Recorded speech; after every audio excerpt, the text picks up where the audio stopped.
नमस्कार दोस्तों, इस वीडियो में आर्थिक घटनाक्रम से संबंधित जितने भी इम्पोर्टेंट करेंट अफेयर है एक साल के सारे डिस्कस करेंगे और जो सारे क्वेश्चन होंगे वन लाइनर होंगे और आप सब वीडियो को शुरू से लास्ट तक पूरा देखिएगा और उसके बाद आप लोग कमेंट करके बताइएगा कि आपको वीडियो कैसा लगा। देखिए, हम चाहते हैं कि जो एसपीडी है, एसपीडी का जो इम्पोर्टेंट पार्ट होता है जहाँ से क्वेश्चन पूछा जाता है तो उसे हम कवर करा दें। तो आप लोग क्या सोचते हैं कमेंट बॉक्स में बताइएगा। तो आइए देखते हैं पहला क्वेश्चन है कि हाल ही में रेटिंग एजेंसी मूडीज ने भारत के रेटिंग आउटलुक को जो है नकारात्मक से अस्थिर कर दिया है। क्या कर दिया है? नकारात्मक से अस्थिर में अपग्रेड कर दिया है।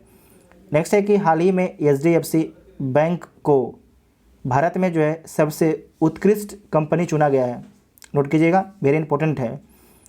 उसके बाद नेक्स्ट है कि हाल ही में केंद्र सरकार ने डूबे ऋणों के प्रबंधन के लिए जो है भारत ऋण समाधान कंपनी लिमिटेड की स्थापना की है। इस कंपनी को नोट कर लीजिएगा, पूछा जा सकता है कि कौन सी कंपनी की स्थापना की गई है डूबे ऋण के प्रबंधन के लिए, तो भारत ऋण समाधान कंपनी लिमिटेड की।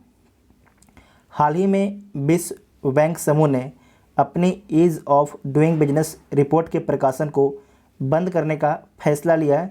और बंद किस लिए किया गया था? तो इसमें जानकारी मिली थी कि चाइना जो है धांधली कर रहा था अपनी रैंक बढ़ाने के लिए, इसीलिए। नेक्स्ट है कि पावर फाइनेंस कॉरपोरेशन लिमिटेड ने भारत का पहला यूरो ग्रीन बॉन्ड जारी किया। नोट कीजिएगा, ये पूछा जाएगा कि भारत का पहला जो है यूरो ग्रीन बॉन्ड किसने जारी किया है? तो पावर फाइनेंस कॉरपोरेशन लिमिटेड ने भारत में जारी किया है। हाल ही में केंद्रीय मंत्री पीयूष गोयल ने निवेशकों और व्यवसायियों के लिए राष्ट्रीय एकल खिड़की प्रणाली का शुभारंभ किया है। किसके लिए?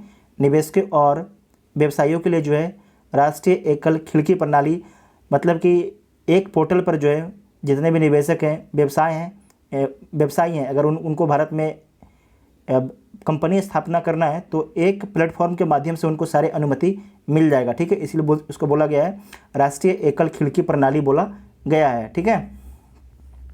उसका नेक्स्ट है कि सितंबर महीने में जो है 1,17,010 करोड़ रुपये का जो है जीएसटी कलेक्शन हुआ। तो बस ये पूछा नहीं जाएगा। उसके बाद है कि हाल ही में कैबिनेट मंत्रिमंडल ने केंद्र सरकार के कर्मचारियों के महंगाई भत्ते को जो है 28% से बढ़ाकर कितना परसेंट कर दिया है? तो 28% से बढ़ाकर 31% कर दिया है। तो VVI है, नोट कीजिएगा। उसके बाद है कि हाल ही में जो है केंद्रीय वित्त मंत्री निर्मला सीतारमण ने निर्यात को बढ़ावा देने के लिए लखनऊ में जो है उभरते सितारे फंड का शुभारंभ किया है। तो कहाँ पर किया गया है? उभरते सितारे फंड का जो शुभारंभ लखनऊ में किया गया। और किसके द्वारा किया गया है? तो वित्त मंत्री निर्मला सीतारमण के द्वारा। और आपको याद रखना है किस लिए किया गया है? तो निर्यात बढ़ाने के लिए। ये चारों पॉइंट को आपको नोट करना है। उसके बाद है कि हाल ही में जो है अंकटाड ने 2021 में भारत की विकास दर को कितना अनुमानित किया है? तो 7.2% रहने का अनुमान लगाया है। हाल ही में जो है दूरसंचार क्षेत्र में जो है 100% FDI को मंजूरी दे दी गई है। तो नोट कीजिएगा, फॉरेन डायरेक्ट इन्वेस्टमेंट जो है 100% आपके दूरसंचार क्षेत्र में अब आ सकता है भारत में। जुलाई 2021 में भारत का औद्योगिक उत्पादन जो है कितना परसेंट बढ़ा है? तो 11.5% बढ़ा है। भारत का विदेशी मुद्रा भंडार जो है अभी कितना है? तो 633.558 अरब डॉलर है। ये एक बार BPSC पूछ चुका था, तो ये सब लोग जो अभी ये तो पुराना डेटा हो जाएगा, उस समय जो नया डेटा उस समय आएगा ना, तो सब लोग देख लीजिएगा क्योंकि पूछा जाता है। ठीक है, कि फॉरेन जो भारत में फॉरेन रिजर्व कितना है। उसके बाद नेक्स्ट है कि भारत जो है दुनिया का चौथा सबसे बड़ा विदेशी मुद्रा भंडार वाला देश है। तो पहला कौन है? तो पहला आपके चीन है। सबसे अधिक जो विदेशी मुद्रा भंडार किस देश के पास है, मतलब डॉलर किस देश के पास है? तो चाइना के पास में है। सरकार ने राष्ट्रीय पेंशन प्रणाली के तहत जो है पेंशन फंड प्रबंधन में प्रत्यक्ष विदेशी निवेश की सीमा को जो है 49 से बढ़ाकर कितना परसेंट कर दिया है? तो 49 से बढ़ा के जो है 74% कर दिया है। पेटीएम ने लघु टिकट तत्काल ऋण के लिए पोस्ट पेड मनी लॉन्च किया है। तो किसके द्वारा लॉन्च किया गया है? तो पेटीएम के द्वारा। नेक्स्ट है कि हाल ही में सूक्ष्म लघु एवं मध्यम उद्योग मंत्री ने एक अभिनव पर्यावरण के अनुकूल और गैर विषैले पेंट खादी प्राकृतिक पेंट लॉन्च किया है। तो किसके द्वारा लॉन्च किया गया है? सूक्ष्म लघु एवं मध्यम उद्योग मंत्री ने जो है एक अभिनव पर्यावरण के अनुकूल जो है गैर विषैले पेंट खादी प्राकृतिक पेंट को लॉन्च किया गया है। नेक्स्ट है कि हाल ही में पे योर कॉन्ट्रैक्ट नामक मोबाइल ऐप को जो है किसके द्वारा लॉन्च किया गया है? तो कोटक महिंद्रा बैंक ने अपने ग्राहकों के लिए जारी किया है पे योर कॉन्ट्रैक्ट। ठीक है। नेक्स्ट है कि भारत वर्ष 2020 के दौरान जो है एफडीआई प्राप्त करने वाला दुनिया का कौन सा देश रहा? तो दुनिया का 5वां देश रहा। दुनिया का 5वां देश रहा है। आप लोग कमेंट करके बताइएगा कि पहला देश कौन रहा है दुनिया का। भारत सरकार ने मिजोरम में स्वास्थ्य परियोजनाओं के लिए जो है विश्व बैंक के साथ में $32 मिलियन का ऋण समझौता किया है। तो 32 मिलियन डॉलर का जो ऋण समझौता हुआ है जो विश्व बैंक के साथ में हुआ है और भारत सरकार किस राज्य के लिए की है? तो मिजोरम राज्य के लिए स्वास्थ्य परियोजनाओं के विकास के लिए। नेक्स्ट है कि अल सल्वाडोर बिटकॉइन को जो है कानूनी मान्यता देने वाला दुनिया का पहला देश हो गया है। और आपको याद रखना है कि जो बिटकॉइन है बिटकॉइन को जो है इलीगल कौन सा देश कर दिया है? तो चीन कर दिया है। चीन कर दिया है। ठीक है, इलीगल कर दिया है अल सल्वाडोर। नेक्स्ट है कि एसबीआई बैंक ने ग्राहकों को कोविड-19 उपचार के लिए चिकित्सीय खर्च को पूरा करने हेतु कवच व्यक्तिगत ऋण योजना की शुरुआत की है। और किसके द्वारा इसकी शुरुआत की गई है? तो एसबीआई बैंक के द्वारा। स्विस बैंक में जमा धन के मामले में भारत कौन से स्थान पर है? तो भारत जो है 51वें स्थान पर है। हाल ही में भारत में प्रत्यक्ष विदेशी निवेश एफडीआई करने वाला दूसरा सबसे बड़ा देश कौन है? तो अमेरिका है। कौन है? अमेरिका। और पहला कौन है? तो पहला आपके सिंगापुर है। और भारत में सबसे अधिक एफडीआई किस राज्य में आता है? तो गुजरात राज्य में आता है। ठीक है, गुजरात राज्य में आता है। उसके बाद नेक्स्ट है कि संयुक्त राष्ट्र ने जो है वर्ष 2022 में भारतीय अर्थव्यवस्था में जो है 10.1% वृद्धि का अनुमान लगाया है। तो आपसे पूछा जाएगा कि जो संयुक्त राष्ट्र ने वर्ष 2022 में भारतीय अर्थव्यवस्था को कितने % वृद्धि का अनुमान लगाया है? तो 10.1% का वृद्धि का अनुमान लगाया गया है। नेक्स्ट है कि एलआईसी भारतीय जीवन बीमा निगम वैश्विक स्तर पर जो है तीसरी सबसे मजबूत एवं 10वीं सबसे मूल्यवान ब्रांड है। इसे नोट कीजिएगा, वीबीआई है। जो एलआईसी है वैश्विक स्तर पर मतलब विश्व स्तर पर जो है तीसरी सबसे मजबूत एवं 10वीं सबसे मूल्यवान ब्रांड है। हाल ही में जारी रिपोर्ट के अनुसार जो है देश में पिछले वित्त वर्ष 2020-21 के दौरान जो है 81 अरब 72 करोड़ डॉलर का प्रत्यक्ष विदेशी निवेश आया था। तो कितना आया था?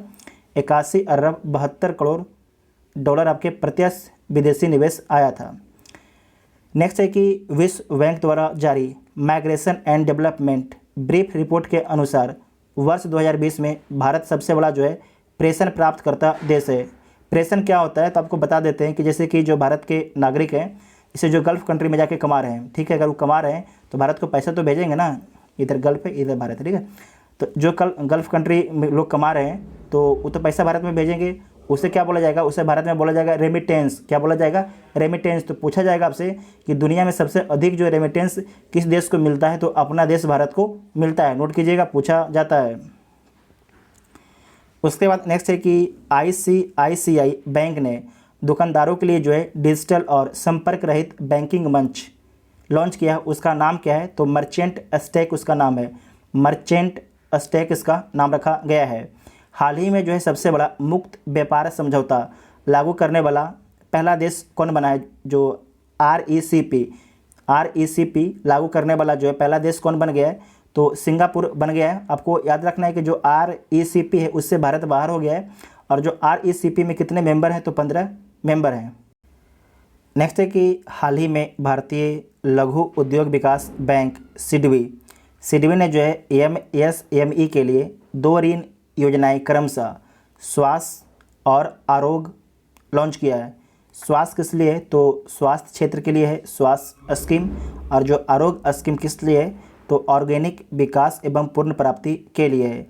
नेक्स्ट है कि वित्त वर्ष 2020-21 के दौरान भारत में जो है कृषि निर्यात, ये ध्यान रखिएगा, कृषि निर्यात में जो है 2019-20 की तुलना में 2019-20 की तुलना में 2020-21 में जो है कितना परसेंट की वृद्धि दर्ज की गई है, तो 30% की वृद्धि दर्ज की गई है। इसे नोट कीजिएगा, पूछा जा सकता है। उसके बाद है कि हाल ही में सरकार ने जो है FDI मतलब बीमा में जो है बीमा क्षेत्र में FDI की सीमा जो है कितना परसेंट कर दिया है, 49 से बढ़ा के, तो 49 से बढ़ा के 74% कर दिया। कितना? 49 से बढ़ा के 74% कर दिया है। उसके बाद नेक्स्ट है कि अंतर्राष्ट्रीय मुद्रा कोष IMF में शामिल होने वाला जो है 190वां देश कौन है, तो अंडोरा है। कौन सा है? अंडोरा है, नोट कीजिएगा। नेक्स्ट है कि हाल ही में RBI ने जो है सरकारी प्रतिभूतियों के खरीदने हेतु नई प्रतिभूति अधिग्रहण योजना GSAP की शुरुआत की, तो नोट कर लीजिएगा।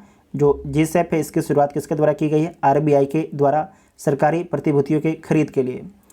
नेक्स्ट है कि RBI ने शहरी सहकारी बैंकों को मजबूत बनाने के दृष्टिकोण से जो है RBI के पूर्व डिप्टी गवर्नर NS विश्वनाथन की अध्यक्षता में एक समिति बनाई गई है, नोट कीजिएगा।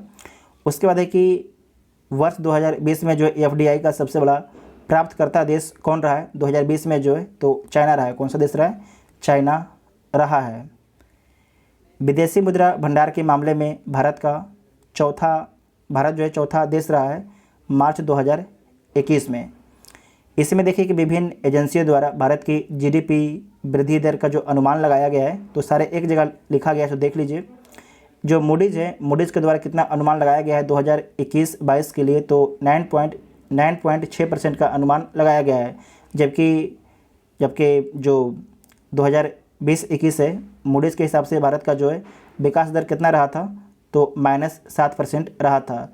जबकि जो केयर रेटिंग एजेंसी है इसके द्वारा जो अनुमान लगाया गया है 2020-21 में 2021-22 में विकास दर का अनुमान जो लगाया गया है, कितना लगाया गया है, तो 8.8% से 9% के बीच में लगाया गया है। जबकि जो फिच आपके रेटिंग एजेंसी है इसके द्वारा बोला गया है कि भारत का जो विकास दर है 2021-22 में जो है कितना रहेगा, आपके 8.7% रहेगा। और 2020-21 में कितना रहा था, तो -9.4% रहा था।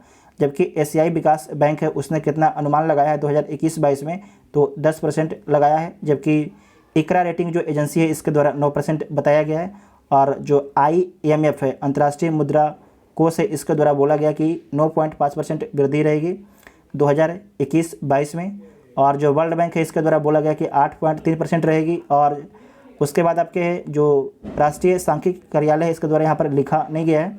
और उसके बाद है कि क्रिसिल रेटिंग एजेंसी इसके द्वारा कितना बताया गया है, तो जो क्रिसिल रेटिंग एजेंसी है इसके द्वारा आपके 9.5% बताया गया है।